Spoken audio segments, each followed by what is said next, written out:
Hi family, welcome back. It's Dr. Anto here again. During April, we recognize National Child Abuse Prevention Month and the importance of communities working together to support and strengthen families and prevent child maltreatment. Each year, National Child Abuse Awareness Month is acknowledged throughout April. Save the Children was the first global organization devoted solely to serve children's needs, protecting them from harm and securing their rights. Today, we champion the rights of the world's 2.3 billion children. Save the Children puts child protection at the center of all its work, especially in times of crisis and conflict, when children are most vulnerable. This is why Child Abuse Awareness Month is so important to save the children. The main categories of child abuse are physical abuse, emotional abuse, exploitation, neglect, stroke, negligent treatment, and sexual exploitation and abuse. By 2030, Save the Children is committed to ensure that violence against children is no longer tolerated and that the most vulnerable children around the world are protected. To achieve these ambitious goals for children, their families, and the communities, we work to prevent violence from occurring in the first place. However, when violence does occur, we respond by ensuring children receive the support they need to recover and return to a supportive and protective environment. By doing this, stay tuned for more. Achieve these goals by doing this. 1. Strengthening families and caregivers with the knowledge and skills to protect children. 2. Working with governments to develop and implement protective policies for children. 3. Supporting relevant duty bearers and other partners like social workers, clinic staff, teachers, and police to effectively implement and coordinate appropriate services for children. And lastly, listen to and involve children in their own protection.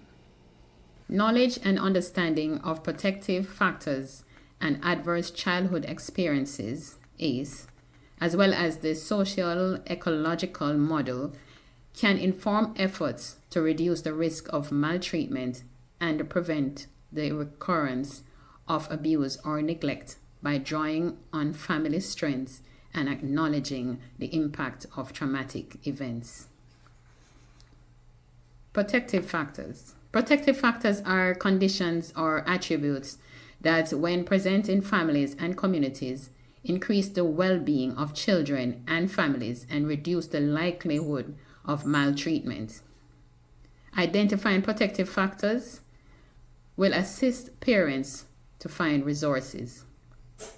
Some protective factors are nurturing and attachment, knowledge of parenting and child and youth development, parental resilience, social connections, concrete supports for parents, social and emotional competence of children. Adverse childhood experiences, otherwise called ACE, are potential traumatic events that occur before a child reaches the age of 18 and can include the following: all types of abuse and neglect, that's 1. Number 2, parental substance use or mental illness. Number 3, parental incarceration. Number 4, domestic violence. And number 5, divorce. A landmark study in the 1990s found a significant relationship between the number of ACE, that is the adverse childhood experiences, a person experience, and a variety of negative outcomes in adulthood. including the poor physical and mental health, substance abuse, and risky behavior. Social ecological module. A social ecological module acknowledges the many factors that influences caregivers' ability to nurture and protect their children.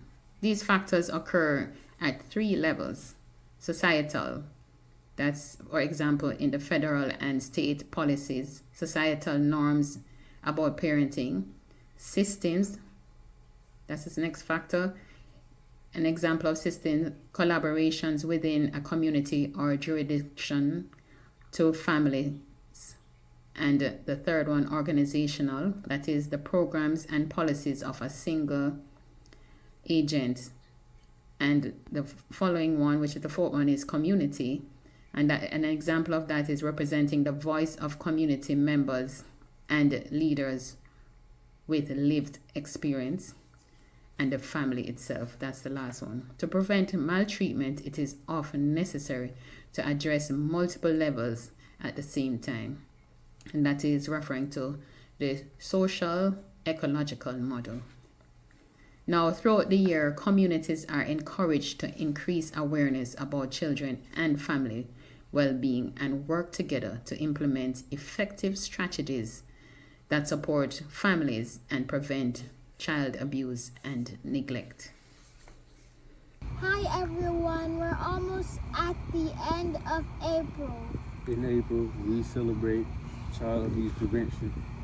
We raise awareness and encourage communities to work together to prevent child abuse and neglect. In April, we recognize National Child Abuse Prevention Month. There are many ways that we the people can play a part in child abuse prevention. If in your community you realize that something just doesn't seem right and it doesn't sit well with you, then call authority and report the suspicion. You can make the effort to learn more by familiarizing yourself with the resources available from organizations like Prevent Child Abuse America and also Child Welfare Information Gateway.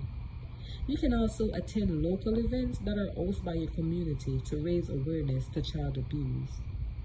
Just be a supportive and responsible adult in your community and help protect your children because they really do need to feel safe.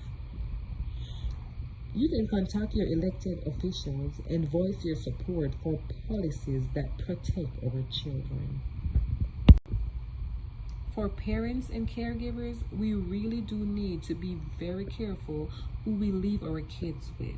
We need to make sure that the people that we're leaving our children with are very, very responsible adults that will take care of our children and ensure their safety. Child abuse can be a physical, sexual, emotional, and or psychological maltreatment or neglect of a child, especially by a parent or a caregiver.